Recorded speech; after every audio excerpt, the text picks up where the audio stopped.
Already my Irish teachers are rolling over their graves. They're not even dead.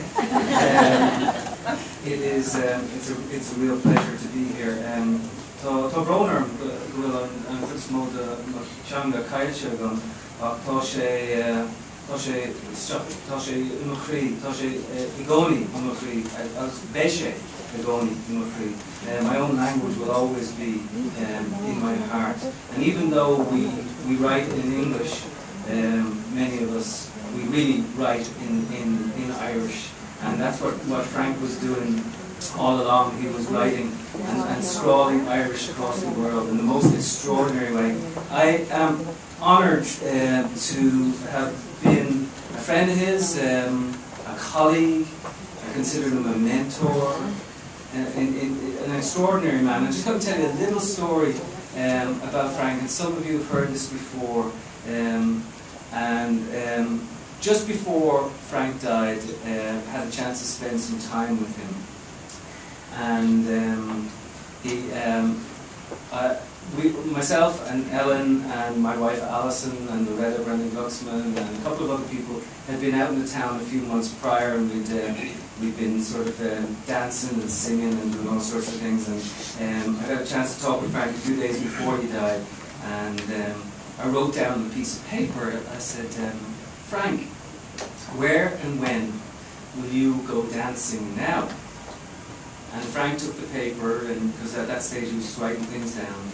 And he spent about 15 minutes, and we went out onto a balcony in the place where he was staying. And he said, he wrote down every Sabbath, right? And said, and next Sabbath I will go dancing upstairs with the great JC and the Mary M and the 12 hot boys. And one of the last things I think that Frank ever wrote, he said, and in the morning all will be forgiven. Oh. And I can only imagine Frank upstairs tonight having a hell of a Katie with the 12 hot boys and Mary M and whoever else will come along, Oswelga. They'll be doing Bala Limni.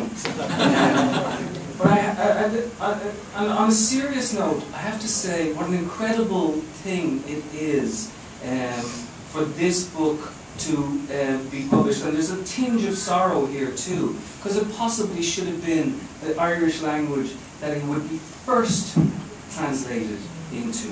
And that we had to wait this long for it is a little bit of a sorrow, and it's also that incredible joy. It's very important. This is a very important night. I can't imagine anywhere else I would rather be. I can't really communicate to you what it must feel like for a writer to go back to his original roots, because it means we go back to the heart of our DNA and all the stories that have ever come before. And Frank, what he did was he gave voice to all those other voices that came before him. And it's a beautiful thing that people have gotten together, and that there's a translator who's brave enough to get into the heart of that language, and that there are publishers here, and that we get invited together to come as a group to, as far as I'm concerned, one of the most extraordinary markings of Frank McCourt's life. Thank you so much.